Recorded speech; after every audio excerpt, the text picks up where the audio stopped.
권창영 2차 종합특검팀이 국민의힘 윤한홍 의원을 겨냥해 압수수색에 나섰습니다. 특검 측은 관저 이전 의혹과 관련해 국회 정무위원회 위원장실을 압수수색했다고 밝혔습니다. 윤한홍 의원의 관여 의혹을 확인하기 위해서입니다. 특검은 앞서 윤 의원의 집과 사무실을 압수수색했습니다. 하지만 윤 의원이 휴대전화 비밀번호를 알려주지 않는 등 협조하지 않아 추가 압수수색에 나섰다고 설명했습니다. 관저 이전 의혹은 종합건설업 면허가 없는 21 그래미 대통령실과 관저 이전 공사를 수의로 계약해 특혜를 받았다는 내용입니다. 윤 의원은 대통령실 이전 TF팀장이었습니다. 용산 대통령실 및 대통령관저 졸속 이전 국민특검 브리핑을 맡게 된 더불어민주당 국방위원회 간사 부승찬입니다. 무리하게 추진된 대통령실과 대통령관저 이전은 12산 내란의 서막이라고 해도 과언이 아닐 것입니다. 대체 어떤 절실한 이유로 온갖 헌법, 법률 위반에 조 단위로 추정되는 예산을 낭비해가며 대통령 취임 전 반드시 옮겨야 했는지 우리는 여전히 알지 못하고 있습니다. 윤석열은 대통령실을 용산으로 옮기고 본인 거주 공간을 한남동 공관촌으로 옮김으로써 김용현 전 국방장관과 사실상 24시간 함께 있는 물리적 환경을 조성했습니다. 이것이 대통령실과 관저 이전의 첫 번째 목적이자 그들의 피부로 와닿는 가장 큰 변화였을 것입니다. 공관촌에 나란히 있는 대통령 관저와 국방장관, 경호처장 관저에서는 노상원 등이 수도 없이 드나들며 계엄 모의가 이루어졌고 때로는 수방사, 특전사, 방첩사, 사령관들을 포섭하는 공간으로 활용했습니다. 용산 대통령실은 계엄 선포 전 국무회의 신용이라도 할 수 있고 계엄 선포를 생중계할 장비 등이 갖춰진 공간이었습니다. 무엇보다 대통령이 몇 분 안에 합참 지휘통제실로 넘어가 국방장관과 계엄사령관 등을 불러 모아 회의할 수 있는 최적의 입지였습니다. 그래서 그토록 무리하게 대통령실과 관저 이전을 감행했던 것입니다.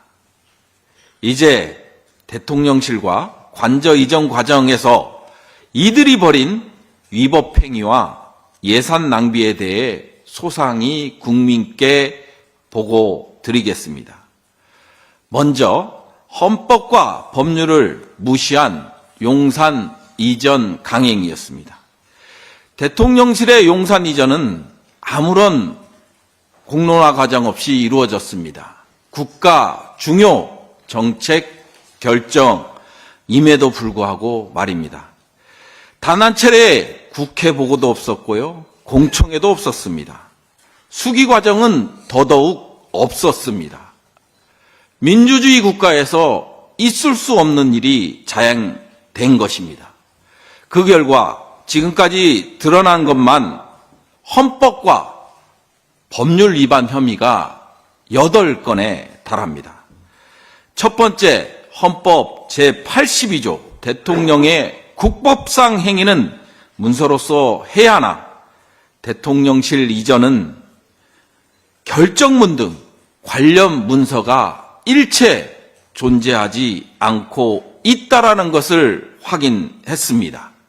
둘째, 헌법 88조와 89조에 따른 국무회의 심의를 거치지 않았습니다. 헌법 89조는 국무회의 심의 안건을 17가지로 열거하고 있는데 대통령실은 이 중에 최소 3건에 해당합니다. 첫 번째 조항은 국정의 기본 계획과 정부의 일반 정책이라는 것입니다. 네 번째 조항에 해당하는 것으로 예산안, 결산, 국유재산의 처분, 기본계획 및 국가의 부담이 될 계약, 기타 재정에 관한 중요 사항이 대통령실 이전입니다. 13번째 항목으로 행정각부의 중요한 정책의 수립과 조정에 해당된다는 것입니다. 세 번째로 대통령직 인수법 제7조 대통령직 인수위원회 업무는 조직, 예산 파악, 정책 준비, 총리 및 국무위원 검증 등에 한정됩니다. 다시 말해 대통령실 이전은 인수위 업무가 아닙니다. 하지만 윤석열 인수위원회는 대통령실이 이전 기획과 실무 업무를 법률과 위배되게 진행시켰습니다. 네 번째, 정부조직법 제33조 국방부 장관의 권한인 국방 관련 사무 관장권을 침해했습니다. 다섯 번째 법률 위반으로 국방 군사시설 사업법 제4조 국방부 장관의 권한인 국방시설 변경 승인권을 또한 침해했습니다. 국방부 합참 등 시설 변경의 승인은 역시 장관의 권한이나 이를 침해했던 것입니다. 여섯 번째, 국가재정법 제22조 예비비는 예측 불가한 예산 외 지출 또는 예산 초과 지출 충당 비목으로 예산에 대한 보충적 재원입니다. 그렇다면 사전에 예산 사용 검토조차 없던 대통령실 이전에 사용할 수는 없는 것입니다. 그러나 무려 640억 5,872만 원을 대통령실 이전에 사용했습니다. 일곱 번째로 형법 제123조 직권남용에 해당됩니다. 이 모든 행위가 윤석열의 직권남용에 해당되는 것으로 윤석열은 직권을 남용하여 수많은 공무원과 군인들로 하여금 의무 없는 일을 하게끔 했습니다. 마지막 여덟 번째로 국유재산법 제9조, 제3조 사망의 이 사항을 위반했습니다. 국방부 청사 용도 변경은 국유재산 정책심의위원회를 거쳐 기재부 장관이 국유재산 관리처분 종합개혁을 작성하고 대통령 승인을 받은 후에 사용이 가능합니다. 하지만 어떤 것도 지켜진 게 없습니다. 또한 기재부는 2022년 7월 5일자로 용산 대통령실의 사용을 승인하였습니다. 달리 표현하면 대통령실은 법적 절차를 어기고 5월 10일 취임일로부터 57일간 무단으로 사용한 것이 됩니다.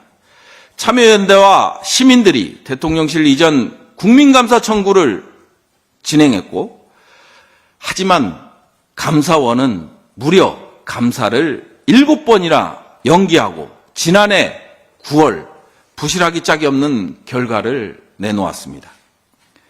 감사의 핵심은 대통령실 대통령 관저 이전을 누가 왜 결정했는지 그 과정에서 직권남용이나 불법적 의사결정은 없었는지를 규명하는 데 있었습니다. 하지만 감사원은 대통령실 이전 개혁이 발표된 이후로 기간을 임의로 특정했습니다. 그리고 대통령실과 관저 이전 결정 과정에 대해서는 단 한 명도 조사하지 않았습니다.